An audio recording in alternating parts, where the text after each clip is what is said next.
सब सही चल रहा था। सारे देश अपने अपने देश के विकास में लगे हुए थे। इसी बीच एक फैलने वाले वायरस की खबरें सामने आती हैं और देखते ही देखते खबरों के साथ ये वायरस भी विश्व के कई देशों में फैल जाता है और पूरी दुनिया में कहर बरपाने लगता है। फिर एक हैरान करने वाली न्यूज़ सामने आती है कि यह वायरस सबसे पहले चीन देश के एक शहर वुहान में फैला था, जहां दुनिया भर के लोग काम करते हैं। और जब वुहान में हालात बिगड़ने लगे, या ये कहें कि जानबूझकर हालात बिगाड़े गए, तो दूसरे देशों के लोग अपने अपने देश जाने को मजबूर हो गए। कई बड़े देशों ने अपने नागरिकों को एयरलिफ्ट करना शुरू कर दिया। इसके साथ चाइनीज वायरस भी एयरलिफ्ट हुआ और एक दूसरे में फैलकर तबाही मचाना शुरू कर दिया। आपको बता दें कि इस वायरस के शुरुआती मामले सबसे पहले चीनी शहर वुहान में दिसंबर 2019 से दिखाई देने लगे थे, जिसके बाद इस वायरस का नाम कोविड-19 रखा गया।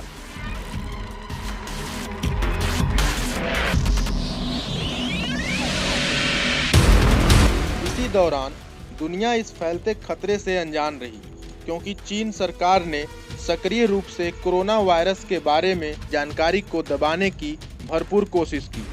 तब से ही जानकारी छुपाने के प्रयासों के लिए चीन सरकार को अंतर्राष्ट्रीय समुदाय की तीखी प्रतिक्रिया का सामना करना पड़ रहा है।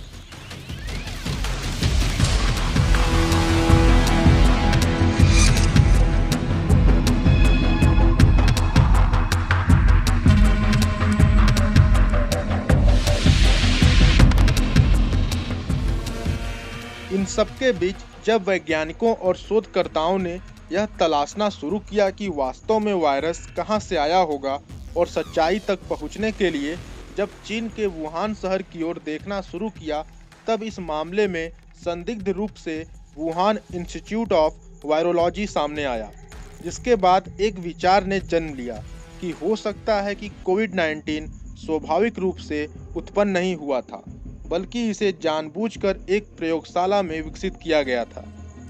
द ऑस्ट्रेलियन अखबार की रिपोर्ट के अनुसार वुहान इंस्टीट्यूट ऑफ वायरोलॉजी कोविड-19 के शुरुआती फैलाव वाली जगह से केवल 10 मील की दूरी पर स्थित है। सवाल ये उठता है कि सदी की सबसे बड़ी महामारी, जिसने दुनिया भर में लाखों लोगों को संक्रमित किया और मार डाला, पर सोचने वाली बात यह है कि यह वायरस चीन के बाकी शहरों तक क्यों नहीं फैला, जो वुहान से काफी करीब थे।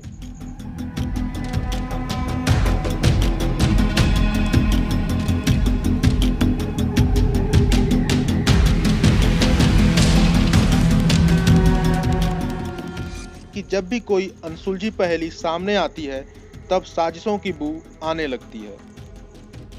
अब मैं जो आप सबको बताऊंगा, उसे जानकर एक पल के लिए आप सब भी सोचने पर विवश हो जाएंगे। वर्ष 1981 में प्रकाशित हुई एक किताब, जिसका नाम द आइज ऑफ डार्कनेस है, जिसमें वुहान 400 वायरस का जिक्र है, और वह इतना स्पष्ट लिखा गया है कि प्रतीत होता है कि मानो यह आजकल के हालात को लेकर ही लिखा गया हो, जिसमें बताया गया है कि वुहान वायरस को एक लैब के जरिए किसी जैविक हथियार के तौर पर बनाया गया है। इस किताब को लेखक डीन कुंट्ज ने लिखा है।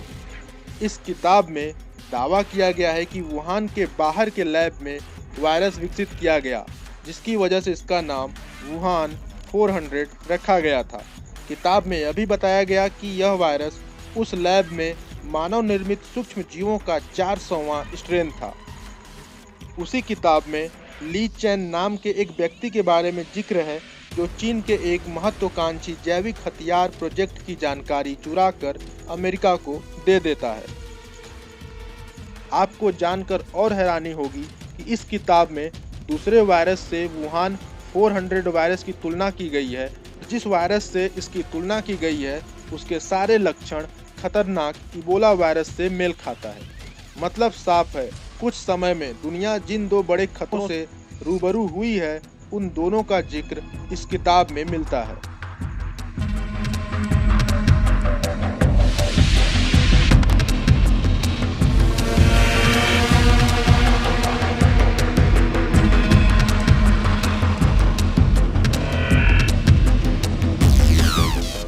आप सबको ये जानकर और हैरानी होगी कि ब्रिटेन के द सन अखबार ने द ऑस्ट्रेलियन की तरफ से सबसे पहले जारी रिपोर्ट के हवाले से कहा है कि अमेरिकी विदेश विभाग के हाथ लगे विस्फोटक दस्तावेज कथित तौर पर दर्शाते हैं कि चीन की पीपुल्स लिबरेशन आर्मी PLA के कमांडर यह घातक पूर्वानुमान जता रहे थे कि अमेरिकी अधिकारियों को मिले दस्तावेज कथित तौर पर वर्ष 2015 में उन सैन्य वैज्ञानिकों और चीनी स्वास्थ्य अधिकारियों द्वारा लिखे गए थे जो कि कोविड-19 की उत्पत्ति के संबंध में जांच कर रहे थे। इसी दस्तावेज में चीनी वैज्ञानिकों ने सार्स कोरोना वायरस का जैविक हथियार के नए युग के तौर पर जिक्र किया था और हम सब जानते हैं कि कोविड-19 जिसका एक उदाहरण है। वीकेंड ऑस्ट्रेलियन की रिपोर्ट में यह दावा किया गया है कि unnatural origin of SARS and new species of man made virus नाम की जेनेटिक बायोवेपन्स की रिपोर्ट में कहा गया है कि तीसरा विश्व युद्ध जैविक हथियारों के जरिए लड़ा जाएगा। इन दस्तावेजों में इस बात का उल्लेख है कि वायरस को कृत्रिम रूप में बदला जा सकता है और इसे मानवों में बीमारी पैदा करने वाले वायरस में बदला जा सकता है और इसे एक ऐसे हथियार के रूप में प्रयोग किया जा सकता है जिसे दुनिया ने पहले कभी नहीं देखा है।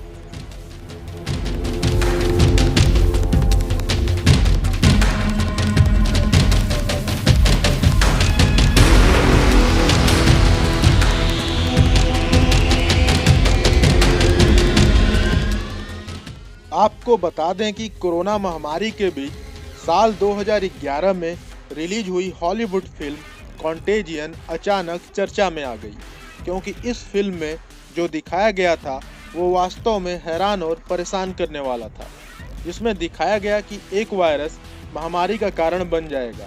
फिल्म में दिखाया गया कि एक शेफ संक्रमित मांस को छूने के बाद हाथ नहीं धोता है, जिसके बाद वह दूसरे लोगों से हाथ मिलाता है और वायरस फैलना शुरू हो जाता है। आश्चर्य की बात है कि फिल्म में वायरस के फैलने का कारण सूअर और चमगादड़ को बताया जाता है। फिल्म में दिखाए अनुसार लोग मौजूदा स्थिति और फिल्म में दिखाए गए परिस्थितियों से रिलेट कर पा रहे हैं। फिल्म में खाली शहर, बड़ी संख्या में मरीज, खुद को घरों में कैद किए हुए लोग और हाथों को बार बार धोने के साथ मास्क के प्रयोग जैसे सीन्स दिखाए गए हैं, जो वर्तमान परिस्थितियों के लिहाज से काफ़ी मेल खाते हैं और डरावने भी हैं।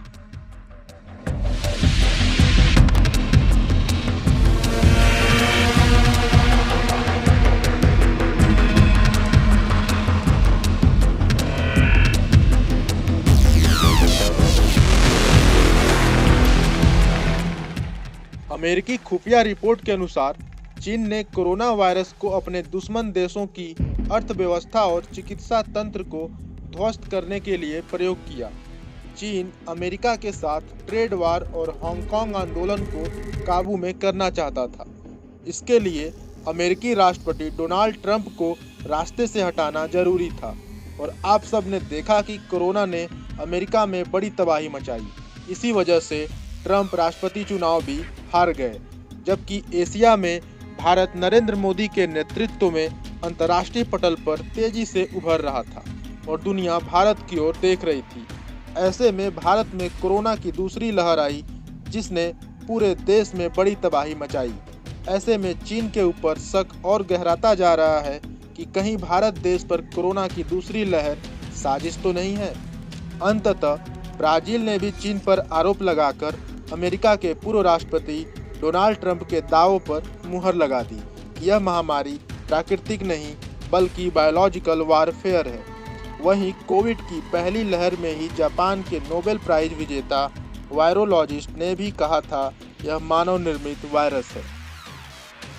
कहा तो ये भी जा रहा है कि 2019 तक लगातार 3 वर्ष से चीन की जीडीपी नीचे गिर रही थी, लेकिन कोरोना महामारी के आने के बाद चीन की जीडीपी में तेजी से उछाल आया, जबकि पूरे विश्व की अर्थव्यवस्था का बहुत बड़ा भाग चीनी वायरस से लड़ने में व्यय हो रहा है। और जरा सोचिए, किसी एक वायरस से जुड़े इतने तथ्यों और थियरी का सामने आना कहीं न कहीं एक सोची समझी साजिश की तरफ इशारा करता है और सोचने पर विवश करता है कि यह दुनिया कितने रहस्यों से भरी पड़ी है।